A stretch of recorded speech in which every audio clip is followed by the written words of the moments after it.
after the Pacers won game 4, they are going to the Garden to try to close out the series up 3-1. But the Knicks still have 2 home games left. And man, the Knicks have got to be sick to their stomach that they didn't win that first game with that Tyrese Halliburton shot now, don't they? Because if they did, we'd be looking at a totally different series. But the Knicks are going to have to figure out a way. They did get one in Indiana to keep the series alive, but they are going to have to win at the Garden and figure out a way to win in Indiana the following day. I'll say this: if they win in the Garden, I think they actually have a better chance of winning in Indiana the following day, and the following game in Game 6, and we'll talk about that. The line is New York 4.5 to 5.5, depending on where you go. Take the Pacers. Take the Pacers plus 4.5, plus 5.5, wherever it is. I'm sorry, but the Pacers are going to win this game outright. I think they're going to win it outright. I would take them at the very least to cover, but I think the Pacers are going to win this game outright. I'm very high on them winning this at covering, though. Let's think about this for a minute. The Knicks are 3-5 at home in the playoffs. Everybody's talking about, oh, it's going to the Garden. It's going to be epic. It's going to be amazing. And I don't know why I'm doing a Dick Vitale voice, but I am. The Knicks are 3-5 at home in the playoffs. That ain't that good. At the same time, the Pacers are 6-1 on the road in the playoffs. The Pacers have been better on the road than at home. The Knicks have been better on the road than at home throughout this playoff series for both of them. So the Pacers playing at the Knicks favors the Pacers. Both teams are better on the road. And so with that in mind alone, I already think you should believe that the Knicks are going to lose. On top of that, and this is a big one, I think the Knicks always needed to be a team that slows it down, but it's very clear they're tired now because of Tom Thibodeau's rotations and only playing 8 guys at a time and sticking with his same lineups in the second half and his dumb rotations. That is also going to cost the Knicks in this game. They're going to be tired and they're going to be feeling the pressure to a certain degree because they're back at the Garden. They're going to be hyped up with the fans. So they'll get a jolt of energy early. I just don't think it's going to last. I really don't. I don't think it's going to last. And I don't think it's going to last because the Pacers go so much deeper. So now that we're in Game 5, I think that the Pacers just have a big advantage. And I think as the series lengthens more, I think the Pacers will have an even bigger advantage if this goes even deeper. I don't think there's any way the Knicks can win the series, honestly. Tom Thibodeau, again, the dumb rotations are clear, and Rick Carlisle is such a significantly better coach than Tom Thibodeau, as we have discussed. Rick Carlisle is Rick Carlisle. Rick Carlisle might be the only coach in my lifetime in the NBA who actually coached a team to an NBA Finals title. And what I mean by that is there are coaches that molded the most talented teams to live up to their potential. We know what Phil Jackson did with Shaq and Kobe. I don't really give him as much credit for Michael Jordan and Scottie Pippen, but I give him the credit for Shaq and Kobe. Eric Spoelstra, well, some just rode a wave. Eric Spoelstra riding a wave. Greg Popovich molded the best talent to win a title too. Rick Carlisle didn't have the best team in 2011 with Dallas. I don't think he had a top 3 team that year, and he still won a title. He had them play way above their talent level. So Rick Carlisle is going to coach circles around Tom Thibodeau. But on top of that, because of Tom Thibodeau's coaching and his dumb rotations, the Knicks are going to be extremely tired, and that's going to be a problem. But that's not the only. So the Knicks are not as good at home. The Pacers are better on the road, at least in the playoffs. What I'm talking about, by the way, and then there's another factor here, which is I think the Pacers have a sense of urgency now.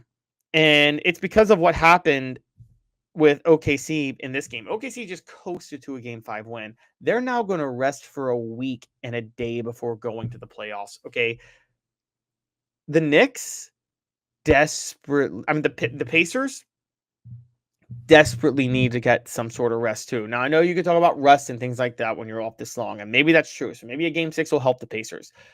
But if there is a Game 6, they're going to have to play, if I'm not mistaken, they would play on Saturday, and then the finals do start on Thursday. So taking that into account, look, I think the rest matters more than anything. And with the rest mattering, I think the Pacers are going to come out with a major sense of urgency. The Knicks will feel the pressure from the Garden. The Pacers will have the better mindset in this game. They won't be as tired. They'll have a greater sense of urgency. And that urgency is going to lead them to play game 5 like it's a game 7. A lot of times in these situations, when you're up 3-1 and you're the road team or even the home team, particularly the road team, you take a game off. You take game 5 off. You say, let's get back home. We'll win it at that point.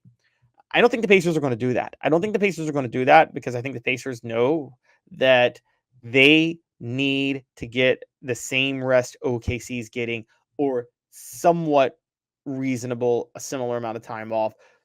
Because again, the playoffs are a grind, the conference playoffs are a grind. So I think they're going to come out with a major sense of urgency. And I think they're going to, with that in mind, win this series or win this game and close out the series 4-1. Where you'll really see that Knicks going to start off hot because of the height with the Garden. I think that is going to show. And then they're going to fade out with their legs. And I think the Pacers in the second half are just going to keep grinding and keep pushing, particularly with that transition defense. And I think what's going to happen is in the fourth quarter, they're going to play with such a sense of urgency, and the Knicks will feel the pressure. They won't be able to do it, and the Pacers will know that closing this out is they'll be able to smell it. And doing that, they'll want to do it so they can get the rest of that sense of urgency. I think the mentality is more with the Pacers than the Knicks, the necessary mentality to win this game. And lastly, and most importantly, and I got to point this out, Karl Anthony Towns is banged up. Now, we don't know how much, we don't know how severe, but he did hurt his knee in that collision Tuesday. It was a good sign that he was out there still towards the end of the game. It was in the final 4 minutes. But even though he was out there, I think Karl Anthony Towns is slightly hurt. And I think that's going to cause him problems going forward. I think Karl Anthony Towns is, now I don't know how hurt, to be fair, but I think he's somewhat banged up. And because he's somewhat banged up, I do think that he's going to have a little bit of trouble being the impact player that people would want him to be. And when Karl Anthony Towns is not the impact player people need him to be, sometimes self-inflicted, sometimes because Tom Thibodeau is just absolutely ridiculous. I think what you're going to end up seeing is that Karl Anthony Towns not being at 100% is going to prove costly. And because it's going to prove costly, I think I think at the end of the day, I just got to say it. I think Oklahoma, I can't even talk right now. Excuse me. I think the Knicks are going to close out the series. And I don't really see how they wouldn't, or the Pacers are going to close out this series. And, I don't really see how they wouldn't at this point. So with that in mind, yeah, I am taking the Pacers to close out this series in game 5. And I think one of the best bets you can take probably, and I mean one of the absolute best bets you can take, guys, is Pacers +5. I don't think there's any way the Knicks, if there's a Knicks -5.5, I don't think there is any way the Knicks are going to end up covering that. I feel fairly certain saying they won't, honestly. So definitely take the Pacers +5.5. But overall, I certainly think the Knicks or the Pacers are going to win this game outright.